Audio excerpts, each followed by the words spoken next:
Thanks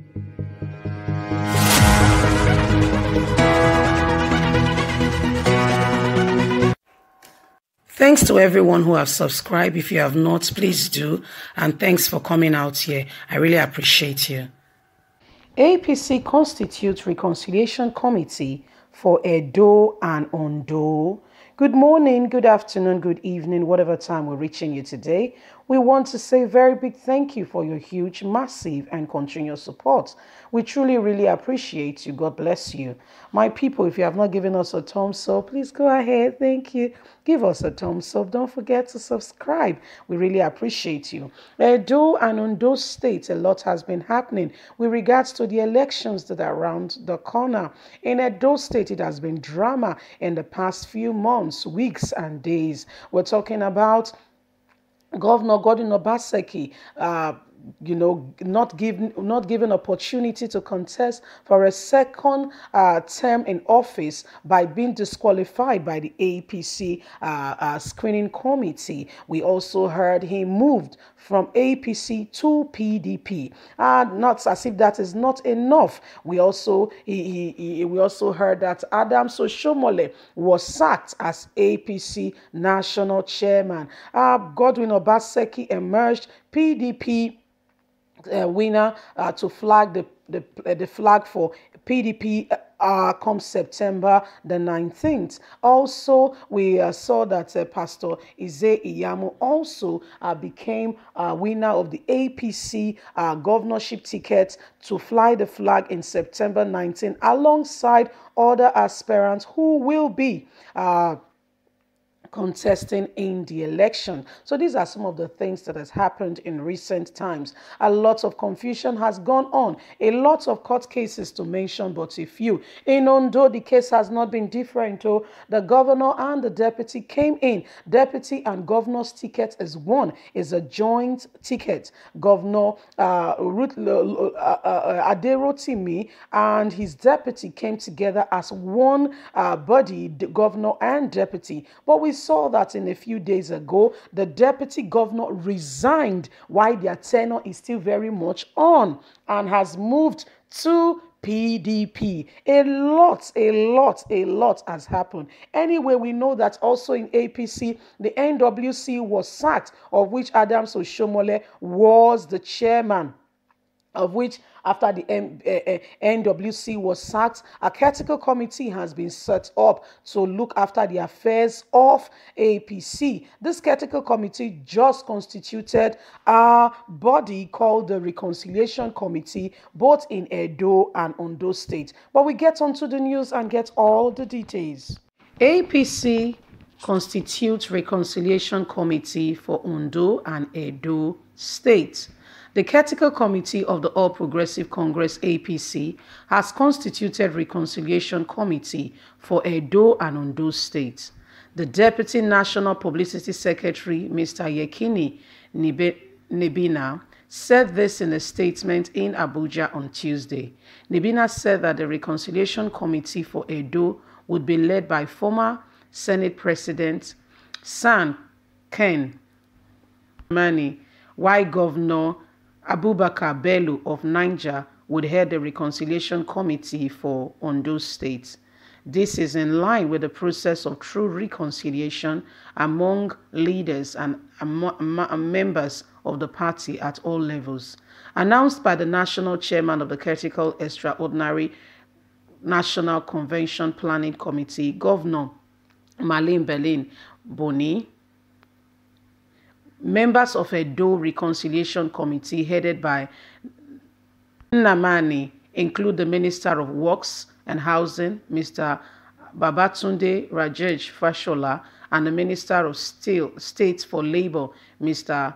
Festus Keyamo. Others are Professor Tanin Malam, Mrs. Margaret, Mr. Sanusi Musa, and Mr. Abdulrahman as secretary, while members of the Ondo State Reconciliation Committee headed by Bello include San Abdul, San Badelade Oikwayemi, and Mr. Gamba.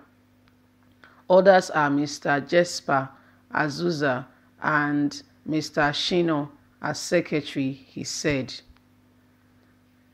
well, my people, this is what APC is doing right now in terms of Edo and Ondo states.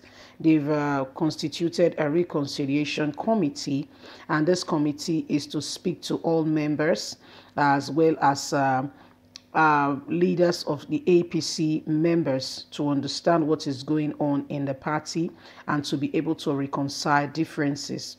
These are some of the areas where Adams Oshomole failed, and as a leader, you don't bring yourself you don't bring yourself to that position where you allow yourself to be quarreling with your people.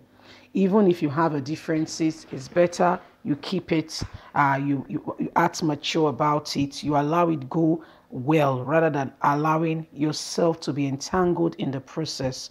What that does is that it fulfills the essence of your leadership and brings about faction, just exactly what we saw in Edo State. You don't as a leader begin to show to some parties that you are with them and to some other parties that you are fighting with them. No, it doesn't go well. It never goes well. But when you as a leader prove to the people you are leading that you are not for anybody, you are for everybody, even though in your heart it might not be so, but your disposition is so. Even when people try to offend you in the process, you take it as a brave man, look past it and move on. Because the truth of the matter is, whoever has offended you, whoever you've offended, as soon as you speak to the people, as soon as you make the move to want to reconcile, as soon as you make the move to want to hear or to say, oh, what's going on? Why is this like this? And he says, okay, that's fine.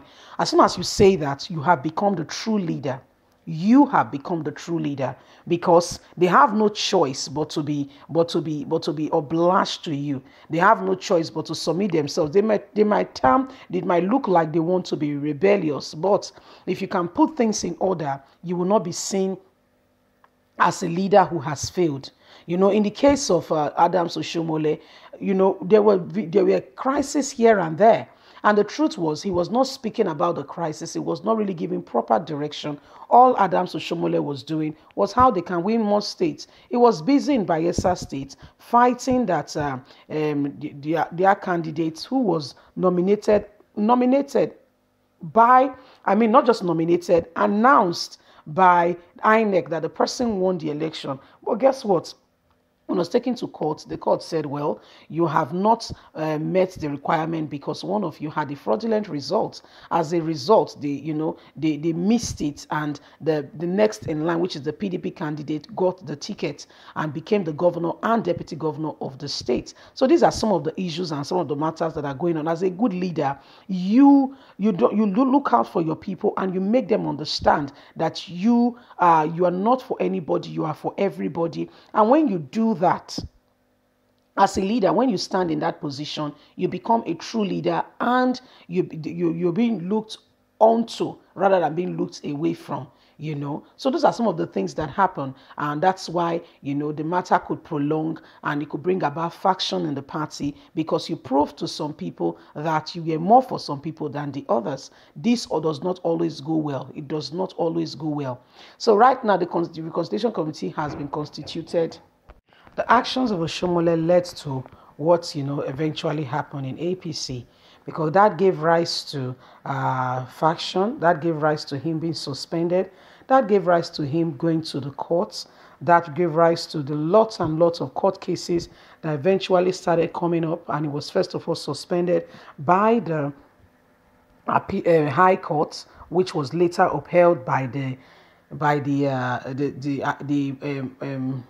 appeal courts, from the High Court to the appeal court. He has already even, given as is applied to the Supreme Court to contest why he was being asked to step down as the chairman of the party. So these are some of the things that are going on in APC. And right now, the new committee has been constituted, given opportunity to make sure that they try to reconcile all these differences and all these issues that have been happening in APC. So you heard the names of the people. What do you think? Don't forget to like us, share, subscribe. God bless you. Have a good day. Bye for now.